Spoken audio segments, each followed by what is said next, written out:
We are here after all. Hi, everybody. How are you today? Well, we've had a busy day here at the State Department once again. That's what we do.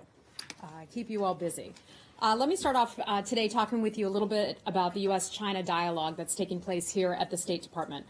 Earlier today, Deputy Secretary of State John Sullivan hosted the inaugural U.S.-China Law Enforcement and Cybersecurity Dialogue.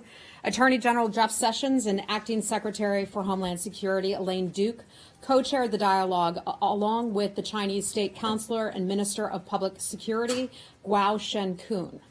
This is the last of the 4 dialogues that were launched by President Trump and President Xi at Mar-a-Lago in April. Its aim is to increase mutual understanding between the two nations. Consistent with the results-oriented approach of this administration's policy toward China, the dialogue facilitated forthright and detailed discussions and resulted in bilateral cooperation on priority issues, including immigration, counter-narcotics, counterterrorism, and also cybersecurity. Secondly, I wanted to give you an update on the U.S. efforts to bring the World's Fair to Minnesota in 2023. Tomorrow, on October the 5th, the United States will bring together the Bureau of International Exposition's member states in Paris for a day-long symposium to discuss our bid to host the 2023 Expo in Minnesota. The bid enjoys strong bipartisan support at the national, the state, and the local level, with a population of 323 million people and the largest economy in the world. The United States is an ideal expo platform to promote trade between businesses, to reach consumers, and to advance people-to-people ties. In addition to Minnesota Nice, we are also focusing on Minnesota Healthy. The U.S. bid centers on the theme of healthy people, healthy planet. Minnesota is a world leader in healthcare and is a great platform for promoting health and wellness and showcasing new technology. The day-long symposium will highlight how member states can use the power of an expo to improve the health and wellness of all. The proposed expo theme touches on all lives, all governments, and all communities. The Bureau of International Exposition's General Assembly will select the host city in a vote in Paris on November the 15th. And I encourage you to check in with my in-laws when you're there, because it's a nice place to visit. Finally, one last thing about today. And I wanted to say this to you. Secretary Tillerson, along with the rest of us, woke up this morning to some news reports. There were news reports that caused many of us, including the Secretary, concern. You've all seen it. You all know what I'm talking about. It's a report that the Secretary said just a few hours ago is clearly erroneous. The Secretary addressed that a few hours ago with all of you, and many of you had the opportunity to ask the Secretary a few questions yourselves. The Secretary chose to speak to the media. He was not asked to do this. He knew it was the right thing to do.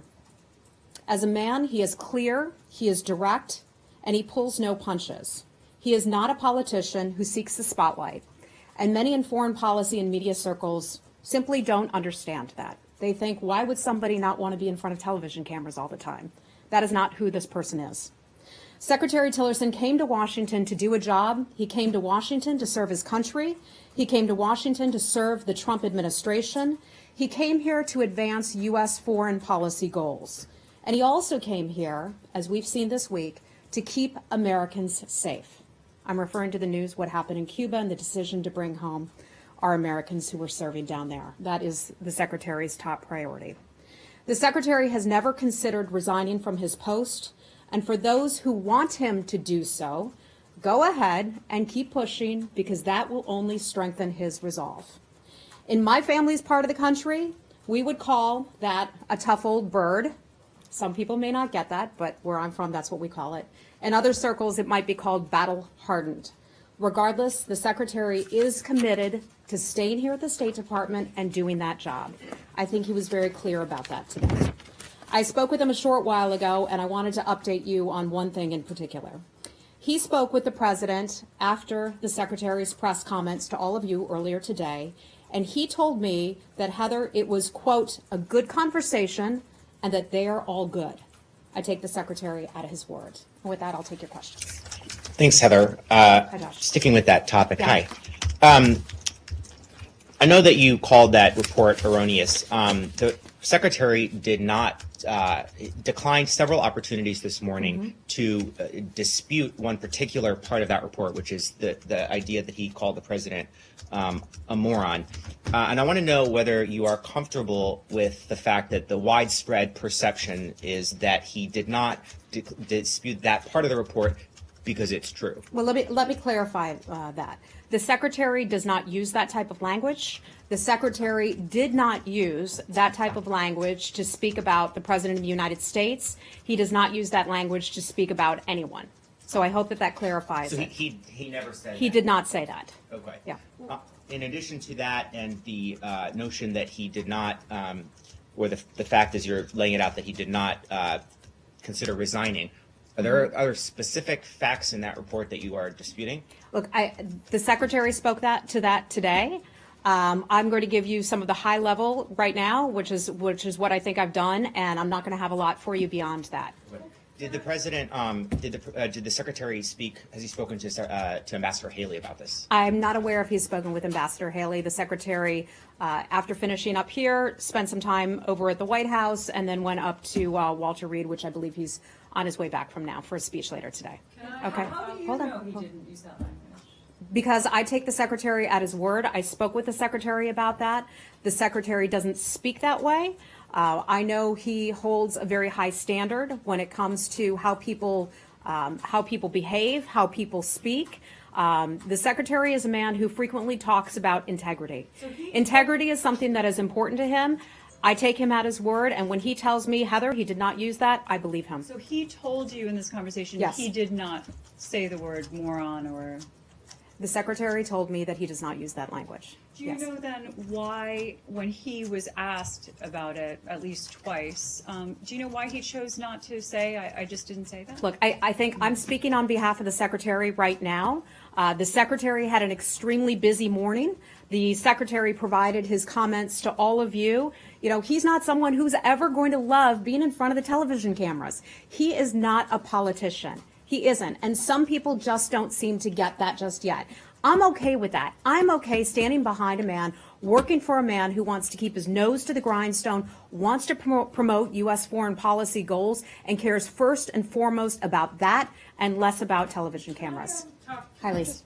Ask you a couple questions about that particular angle. Sure. You made reference several times to television cameras and the media. Are Yeah. you suggesting that, are you suggesting that the media is making this up, or that, because No. when you speak about people... Elise, what I'm talking about is I'm trying to convey a sense of who this person is, okay? He came here to do a job. He loves this country. To let you all know just what he said today and to amplify that he is staying here. He intends to do so. But a lot of folks just don't seem to understand why he's not, out there more. So I just wanted to make that clear. Okay, That's it.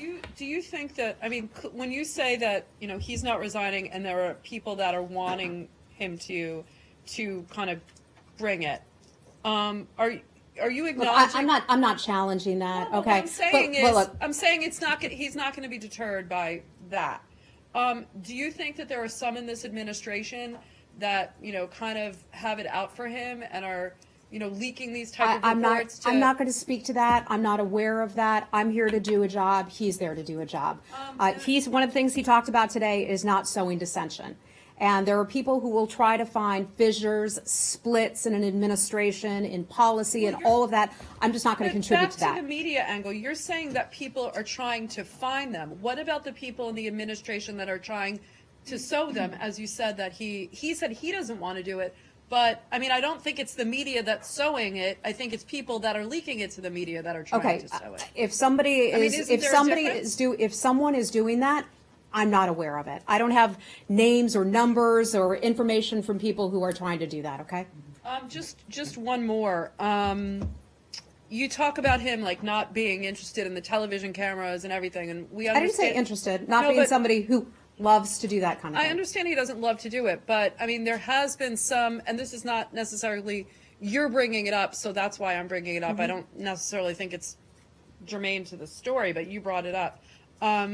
That being the top American diplomat is the face of America and is the face and voice of American foreign policy. And you heard wouldn't him and saw him today. You heard him and heard him speak to that today. He's done that recently. He speaks to the press a fair amount. I'm just trying to explain to you that he's not the kind of person who's going to just show up in front of every television camera. Some have done that in the past. The secretary doesn't find that necessarily to be effective. Okay? Okay. On this point. Okay. Isn't it crucial for the Secretary of State of the United States of America, with all the foreign policy issues and the He was out there speaking to those things today, and he was asked about the JCPOA. He was asked about our relationship with Pakistan and the meeting that he had very with a briefly. Pakistani foreign minister. So he does that. I'm just trying to explain to you the man who's not craving to be in the spotlight, who's not a politician, and that's it. I'll leave it at that. Connor, go ahead. He's not the kind of person who does seek the spotlight and have remarks like this often. The fact that he escalated this story and had remarks about it, why make the decision to so publicly come out and say and refute the report? Well, I think the secretary saw it and was concerned and said to himself, I need to get out there and I need to set the record straight. And he did that. He's a forthright person who will say what he thinks and speak his mind. He speaks directly and clearly, and he did that this But morning. I have to go back, Heather, to the idea that, like, if he's saying that he didn't say that, and that he's saying that he never was planning on resigning and never had a conversation with Mike Pence about resigning, and all the things that he said he didn't, or through you is saying that he didn't say, then I have to go back to the idea that there are clearly there are people that are saying that he did. And, like, what's going on here in terms of why are people trying to Let's see. paint a picture of I'm him not that going you're to saying doesn't speculate exist? about why people may be saying certain things. These are unnamed sources in Washington. Elise, you know the drill. You know the game. So I can't comment on some of the things that some people are saying or ascribe any motivations to some things that some anonymous person may or may not be saying. Okay. Did he apologize to the president for anything that either he or his staff might have done? So they had a good conversation. The secretary did not offer an apology. One was not needed. It was a good conversation. Okay. Amid the claims of fake news coming from the president, your denial about the language that was used, Tillerson's denial about another part of the story, Tillerson's own spokesperson came out and walked back information that he had given to that story that apparently wasn't accurate. And he said that he spoke out of line about conversations that he was not privy to. So that seems to me that he contributed inaccurate information to that story. On another occasion, he denied conversations had happened between the State Department and the White House that multiple sources told us did happen, including a White House source. So how can we believe what the State Department says did or did not happen when Tillerson's own spokesperson seems to be putting information out there that is not necessarily accurate? Yeah, I understand your question. Honesty, being forthright, integrity is something that the secretary has spoken to often. That is a value that he holds very close and very dear. What I can tell you about my colleagues' comments in certain media reports today, the Vice President's office addressed that, and let me read to you a bit about what the Vice President's office issued. The Vice President can confirm that the Secretary of State made clear at no time did he and the Secretary ever discuss the prospect of the Secretary's resignation from the administration. Any reporting to the contrary is categorically false. In addition, any statements that the Vice President questioned Ambassador Nikki Haley's value to the Trump administration is also categorically false. Let me finish. The Vice President has also known Ambassador Nikki Haley for many years, holds her in the highest regard, and appreciates her strong service to this administration at the United Nations. My colleague issued some tweets in response to that. I think I certainly share his sentiment in that he regrets those. His statement say, that he spoke out of line about conversations he wasn't privy But to. if he's giving information to a reporter that is categorically false on what seems to be now 2 occasions, how does the secretary feel about his own spokesperson? I have not asked the secretary that question. Thank you. Okay. Just quickly on the relationship with Vice President Pence. It was also reported in this story that the Vice President counseled the Secretary on how to ease tensions with the administration. Is that true? No, It is not true. The Vice President and Secretary Tillerson have a good working relationship. I would call it a close relationship. That conversation has not happened. I've been in touch with the Vice President's staff and also spoken to the Secretary about that. That did not occur. Okay? Yeah. Aside from anonymous sources, Senator Bob Corker on the Hill just moments ago said that Secretary Tillerson is not being supported in a way that I hope a Secretary of State would be supported Okay. by the rest of the administration. I'm not aware of who he is referring to, Senator Corker. I've not seen that myself, but wouldn't comment on it anyway because I don't know But that's exactly not a what he's referring sentiment to. that the Secretary shares. Look, the Secretary was on the phone with the President, just a short while ago. The Secretary regularly has phone calls with Senator Corker, with other Hill leaders, with Speaker Paul Ryan, is in constant communication with Secretary Mattis, with the Chief of Staff, General Kelly, and others. He has a close working relationship with this administration and is the fourth person in line to the president who spends a lot of time traveling and an awful lot of time on the phone with overseas leaders. He's committed to doing this job, and I think he's receiving the support that he hopes to and does have. Certainly. Hold on. Okay. One last question on this, then let's move on because I'm not going to have anything more beyond this. Hi, Carol. Pardon me? Clearly, a lot of these stories are coming from the White House. And I wondered if you could talk at all about how concerned the Secretary is that some of these reports are coming from people who ostensibly are on the same side. You are comfortable with And who are on the same side as he is, and that he's being stabbed in the back by people in the same administration he's a part of. I think the Secretary spoke to just sort of the idea of strife in Washington today. So I'm not going to accept your premise, but he spoke about that in general, just sort of the Washington way of doing business. And one of the things he said, and one of the things I really appreciate about him as a man and as a leader of this department is that he doesn't sow dissension. He's not going to sow dissension. He doesn't do that. He is here in Washington to do his job, and that is to lead foreign policy. That is to promote the interests of America, the interests of this administration, and to keep Americans safe. He's not going to get involved in that kind of political tit for tat. That's not who he is as a person. That's not what he's here to do. Okay? Let's move on to some of the issues now. Okay, go ahead. Sure. Yeah, Saeed, let's talk about that. Thank you, Heather. A couple of quick questions. According to the Israeli press, President Trump told the Secretary General Guterres, on the sidelines of At the United Nations? Ananga, Okay. that Mr. Netanyahu is being more difficult in to get the peace process going. Do you agree with that assessment that Mr. Netanyahu is obfuscating or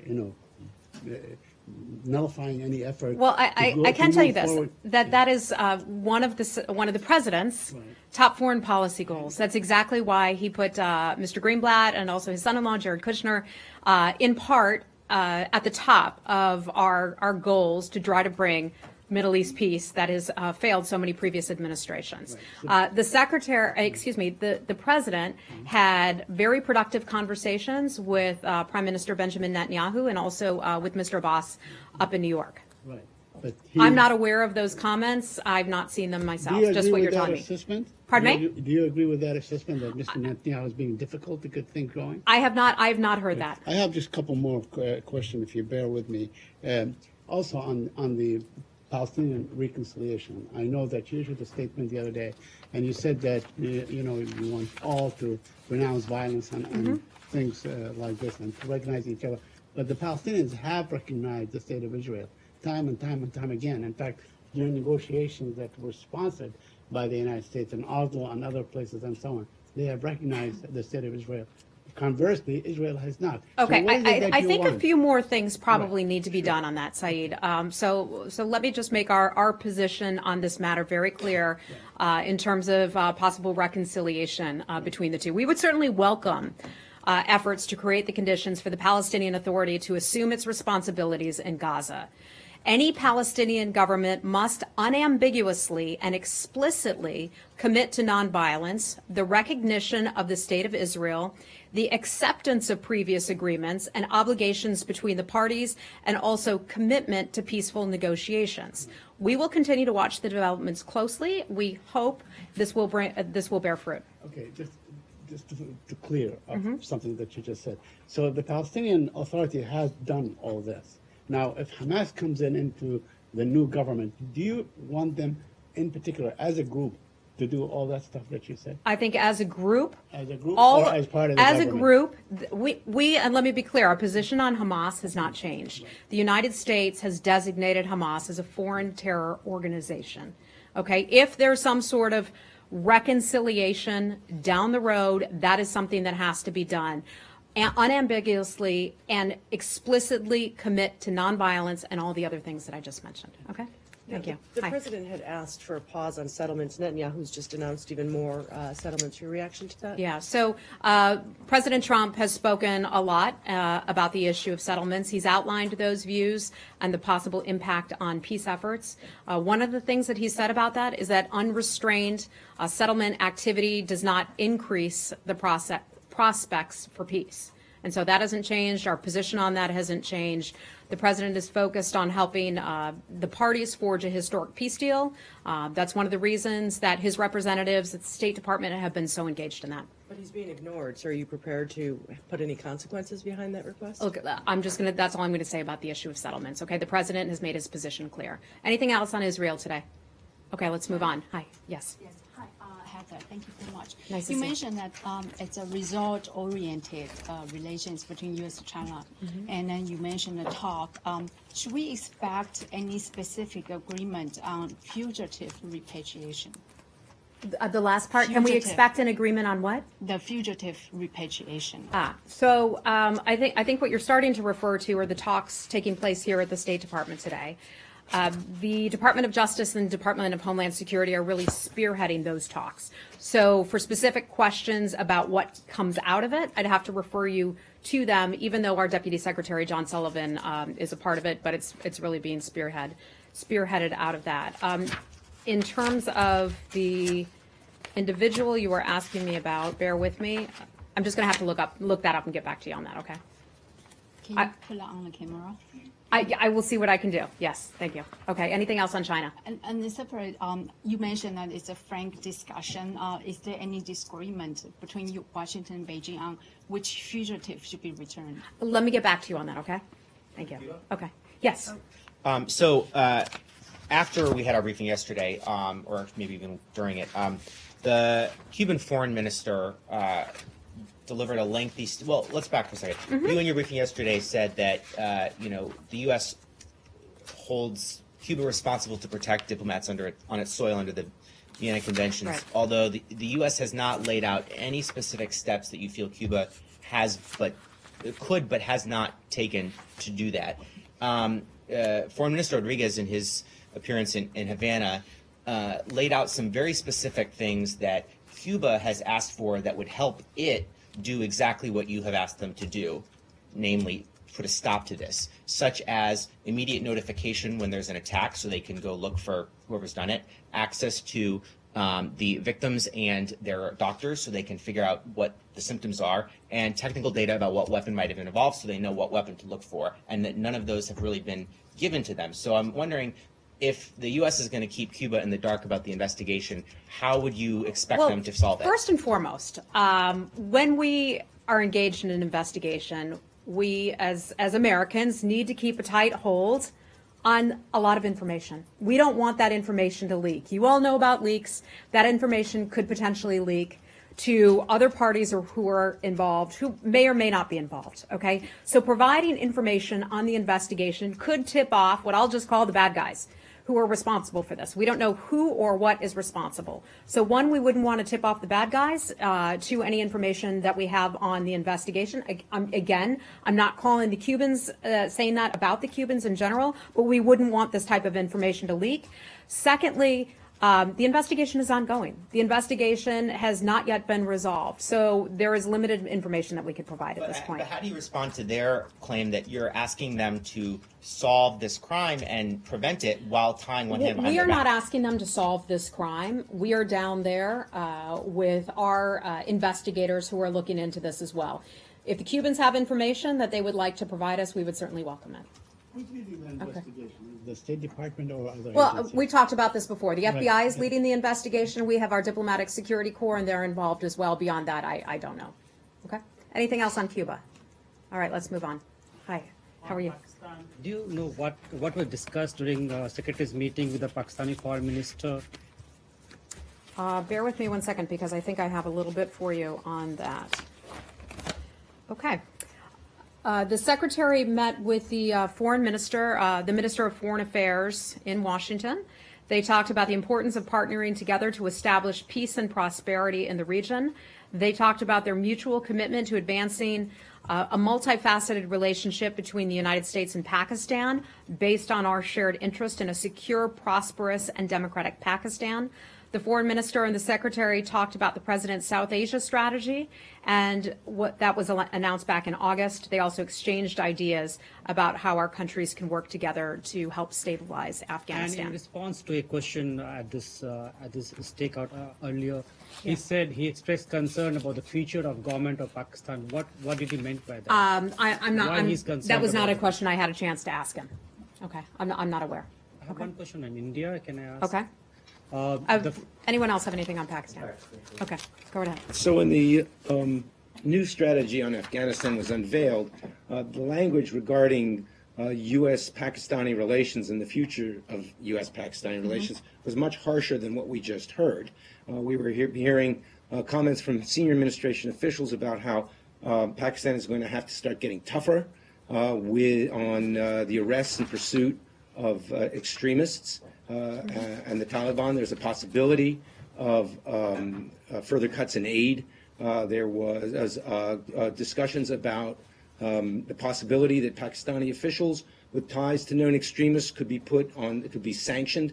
Was none of that discussed with the Pakistani foreign minister? We typically don't provide the fulsome types of readouts. We don't do a play-by-play, a blow-by-blow of everything that happens in our private diplomatic conversations. What I just read to you, that's what I can provide to you from the meeting. I know our conversations with the Pakistani government continue to be frank. Okay, let's move on from Pakistan. Okay, India. Of U.S. oil arrived in India day before yesterday. What does it mean for India-US relationship? And do you think this will help in balance of trade between the two countries? So yesterday, actually October the 2nd, sorry, I'm off by a month. October the 2nd was the first of a series of new shipments of crude oil from the United States.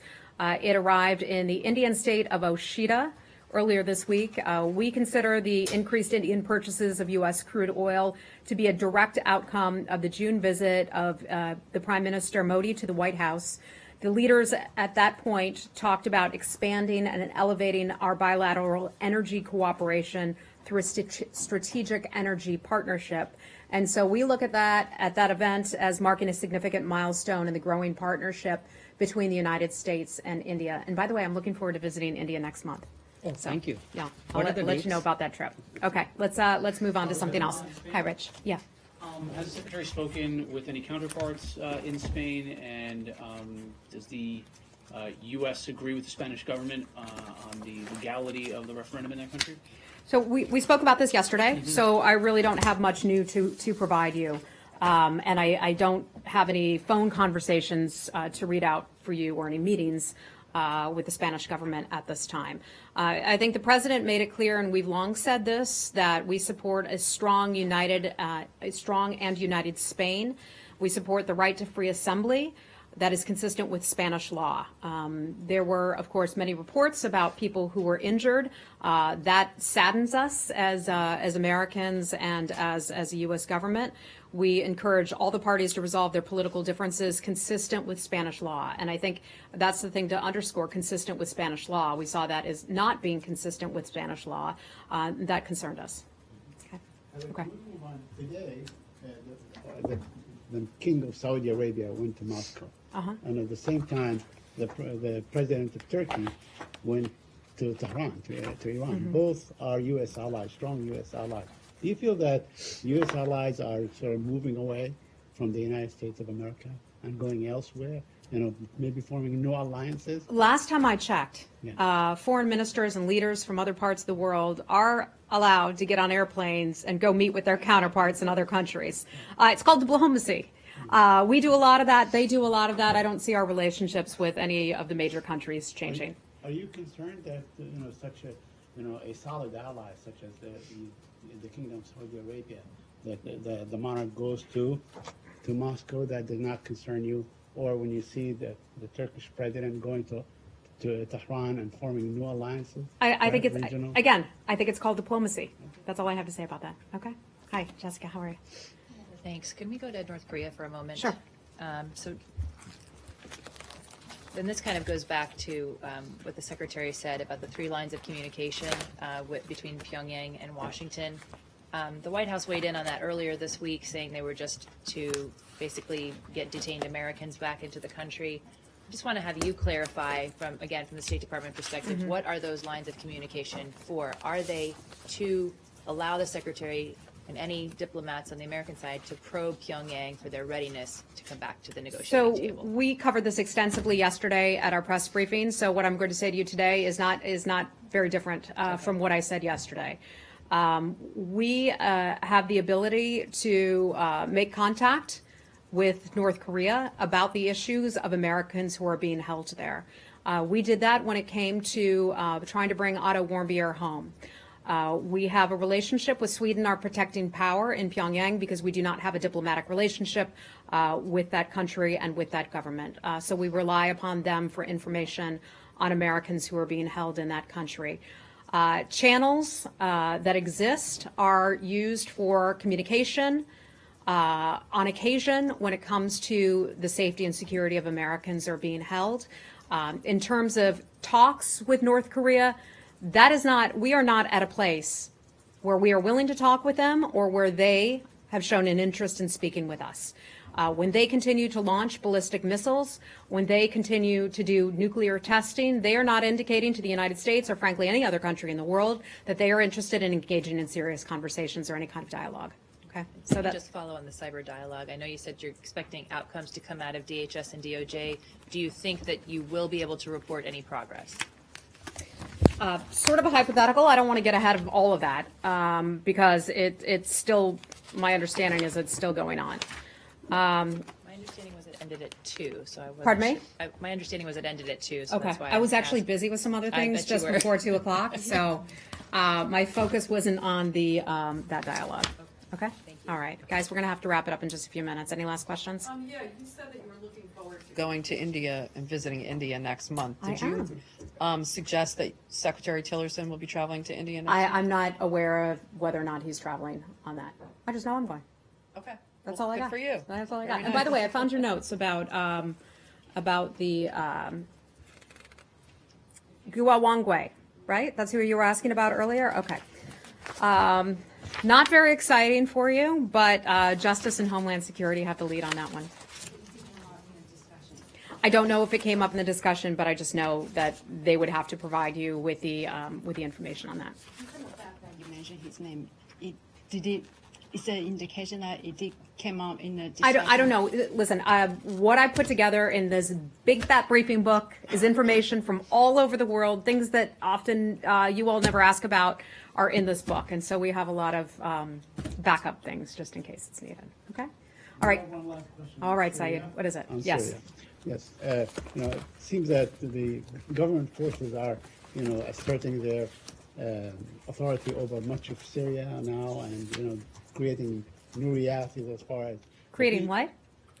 creating, like a new reality on the ground, a new status quo on the ground, where maybe, will you be involved? Let me put it this way: are you going to be involved in any kind of peace process between the combatants in Syria, the government on the one hand, and the opposition on the other? Well, Much as the envoy. Our of the UN. position on this hasn't changed. Down the road, and we really look forward to this, and this is something that the Secretary spoke about at length at the United Nations and the like-minded nations regarding talks about Syria, and also in the de-ISIS coalition meetings. We continue to support a UN-led process that would eventually be a political process where Syrians can form their own government, but this is way down the road. We hope to get to that point. We look forward to getting to that point, hopefully, but there's a lot of work that has to be done between now and then. There are teams on the ground who miraculously are involved in demining, aid getting into some of the various places where aid was not able to go in. In some places, some Syrians are actually starting to come home because some places have started, I want to be cautious about this, to become more safe. We certainly wouldn't encourage anybody to return home before it was safe. But the good news is that is starting to happen in certain pockets. There's the ceasefire that was brokered by the United States, Jordan, and also the Russians that is still holding. That's been holding since about the 4th of July or so. So maybe it's been August 1st. I have to double check that. But it's been about 2 months. So we are seeing incremental progress there. But I want to caution, it's not going to be overnight.